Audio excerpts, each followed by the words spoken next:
E aí, pessoal, tudo bem? Hoje eu vou falar com vocês sobre um artigo recentemente publicado na revista Nature, no dia 15 de julho, que fala sobre a imunidade relacionada à Covid-19.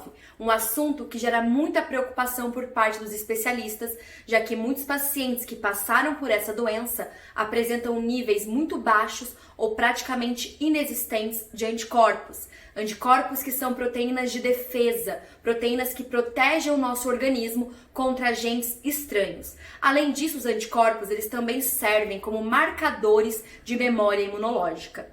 O fato de muitas pessoas que passaram pela Covid-19 apresentarem níveis muito baixos de anticorpos criava a possibilidade que a imunidade gerada por esse novo corona seria uma imunidade de curta duração. Então, um paciente que passou por essa doença poderia entrar de novo em contato com o vírus e desenvolver a doença novamente. Porém, os pesquisadores desse artigo mostraram que existe sim memória imunológica relacionada às células T, uma informação que é muito importante para o desenvolvimento das vacinas. E é sobre imunidade do novo corona que eu vou falar com vocês hoje.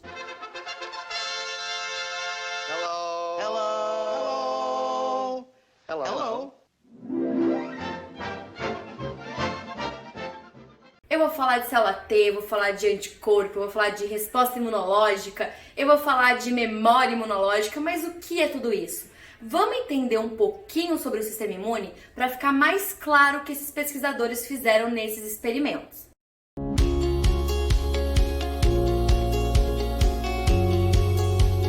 O sistema imunológico, ele é composto por órgãos, tecidos, células, moléculas que juntos atuam para defender o nosso organismo contra patógenos, né? Então, agentes estranhos, agentes invasores. Patógeno pode ser bactéria, vírus, protozoário, então qualquer agente que cause alguma doença no nosso organismo. Nós podemos dividir o sistema imunológico em imunidade inata e imunidade adquirida. A imunidade inata é aquela que já nasce com a gente, então barreiras físicas, como é o caso de pele, mucosa, pelos, cílios, barreiras químicas, como é o caso de lágrimas, saliva, acidez estomacal, e barreiras biológicas, que são as células da imunidade inata. Existem várias células da imunidade inata. Existe macrófago, neutrófilo, basófilo, eosinófilo, mastócito, monócito e por aí vai. A imunidade inata, ela é uma imunidade rápida porque a gente já nasceu com ela. Além de ser rápida, ela é inespecífica. Gente, a pele não vai falar assim. Pausa para minha imaginação, onde a pele é um ser com emoções e sentimentos. Não vou deixar entrar só a bactéria da tuberculose. O resto pode, não, né? A pele não vai fazer isso. Então ela é inespecífica. Ela é para qualquer tipo de patógeno, qualquer agente estranho. Além de ser rápida e inespecífica, a imunidade inata não gera memória imunológica. Uma vez que a imunidade inata combateu a bactéria da tuberculose, ela não tem uma memória imunológica, tipo, sei como eu faço para matar essa bactéria, já tenho todas as armas aqui. Então a imunidade inata não gera memória imunológica. Ela é rápida, ela é inespecífica e sem memória imunológica. Se ela não dá conta, quem entra em campo é a imunidade adquirida ou adaptativa. A imunidade adquirida ou adaptativa, ela tem barreiras ali químicas e biológicas muito importantes, como as células da imunidade adaptativa, linfócito T, linfócito B, célula apresentadora de antígeno, que a gente chama de APC, plasmócito, que são células produtoras de anticorpos. Então, a imunidade adaptativa, diferente da imunidade inata, ela é lenta, ela demora para ser construída, mas ela tem um alto grau de especificidade. Ela só ataca um tipo de patógeno. Uma vez que ela reconheceu a bactéria do tétano, ela só ataca agora a bactéria do tétano. Então, ela é altamente específica e, portanto, ela gera memória imunológica. A imunidade adaptativa, ela pode ser dividida em resposta celular e resposta humoral. Vamos olhar primeiro para a resposta celular.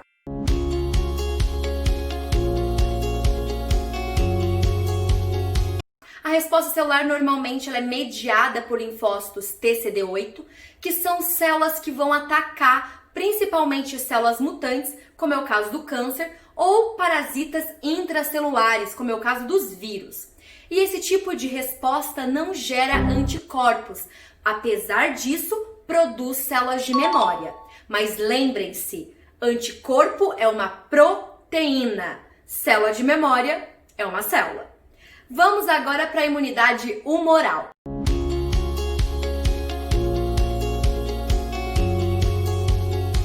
A imunidade humoral normalmente ela é mediada por linfócitos TCD4 e também linfócitos B. A imunidade humoral ataca principalmente patógenos extracelulares que vivem fora da célula, como é o caso das bactérias. E a imunidade humoral, ela produz anticorpos porque tem envolvimento dos linfócitos B.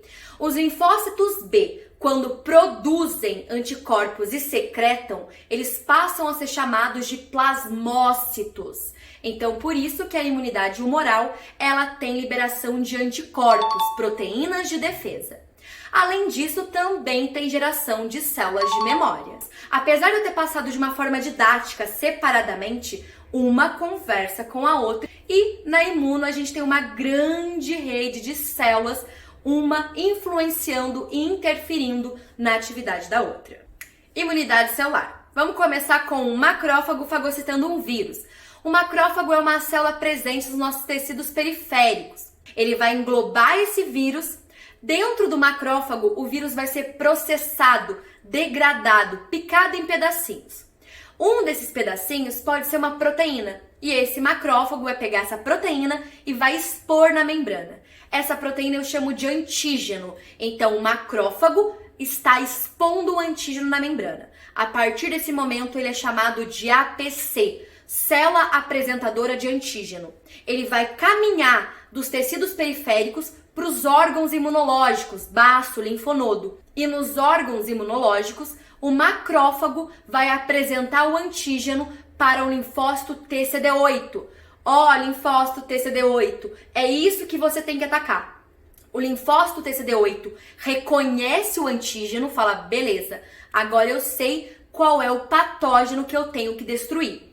E quando o linfócito TCD8 reconhece o antígeno, ele se torna ativo e gera vários clones. Metade desses clones vão virar células efetoras que efetivamente vão sair pelo organismo para combater esse vírus, e a outra parte dessas células vão virar células de memória e vão ficar quiescentes, guardadinhas, para quando esse indivíduo entrar de novo em contato com esse vírus, este vírus ser combatido de forma eficaz e muito rápida, ao ponto de não gerar sintomas.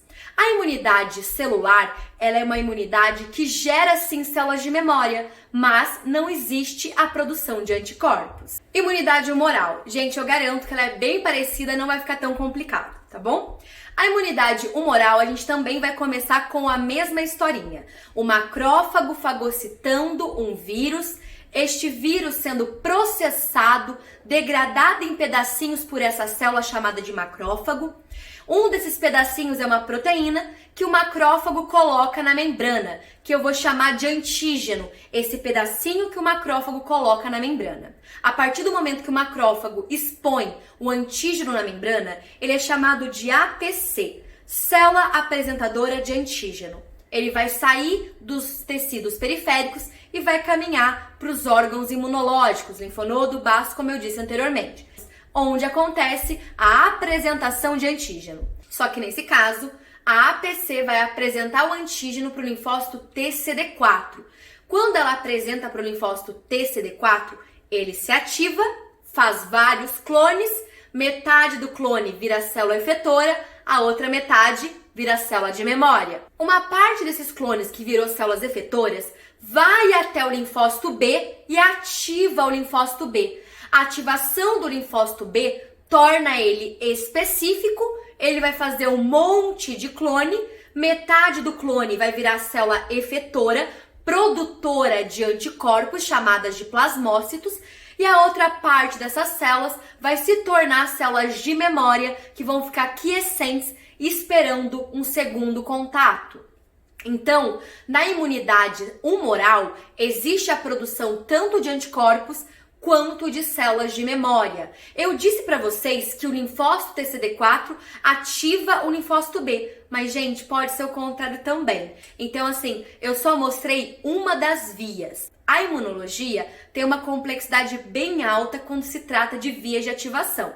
Então, eu só mostrei uma para vocês terem uma noção, que na imunidade humoral existe produção de células de memória e também existe produção de anticorpos.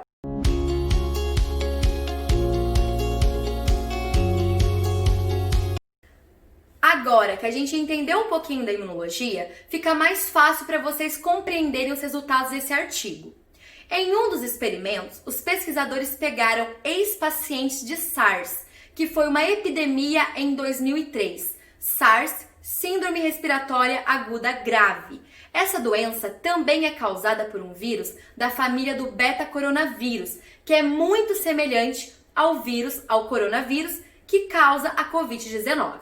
Então, eles pegaram as células T desses pacientes que tiveram SARS lá em 2003, pegaram certas proteínas do vírus SARS, também de 2003, e expuseram essas células T frente a essas proteínas. E aconteceu uma reação imunológica, mostrando que sim, que após 17 anos ainda existe memória imunológica com relação a SARS. O que mostra uma possibilidade da imunidade relacionada à Covid-19 também ser de longa duração, já que os dois vírus são muito parecidos entre si. E além disso, eles verificaram uma reação cruzada entre a SARS e a Covid-19. O que é uma reação cruzada? Então vamos supor assim que um determinado linfócito que foi ativo devido à entrada de um vírus 1, e gerou células de memória para esse vírus 1. E esse vírus 1 é muito semelhante a um vírus 2. Quando esse vírus 2 entra no organismo, as células T específicas para o vírus 1 ataca e destrói o vírus 2 devido à semelhança desses dois vírus. E eles acreditam que é isso que pode acontecer com a SARS e a Covid-19. Então, pessoas que tiveram SARS podem apresentar linfócitos T de memória que atacam e destroem rapidamente o vírus da Covid-19 e isso não geraria a doença. Além disso, eles também observaram a presença de células de memória T em pacientes que não tiveram nem Covid-19 e nem a SARS. E isso pode ser explicado porque existem outros vírus, outros tipos de coronavírus que causam gripes comuns que a gente pode ter entrado em contato. E como algumas pessoas podem ter entrado em contato com esses coronas que causam gripes comuns, desenvolveram células de memória específicas para esses tipos de coronavírus. Mas como eles são muito semelhantes entre si, e essas pessoas já tinham essas células de memória T, elas conseguiram combater rapidamente o vírus, o que poderia explicar várias pessoas serem assintomáticas ou apresentarem sintomas leves dessa doença. Então esse estudo ele é muito importante pensando principalmente para a produção de vacinas, porque ele mostra pra gente um panorama da imunidade do coronavírus, mostrando que essa imunidade, ela possivelmente não é uma imunidade curta, e sim uma imunidade de longa duração. Espero que vocês tenham gostado desse vídeo. Eu sei que imunologia é um pouquinho complicado, mas ajuda muito a gente a entender todo esse contexto que a gente está vivendo nesse momento. Muito obrigada! Se você gostou, deixa seu like e se inscreve no canal, porque é muito importante pra gente. Deixa seus comentários com relação à imunologia e também à imunidade da Covid-19, que a gente vai responder tudo com muito carinho para vocês. Eu fico por aqui e até a próxima!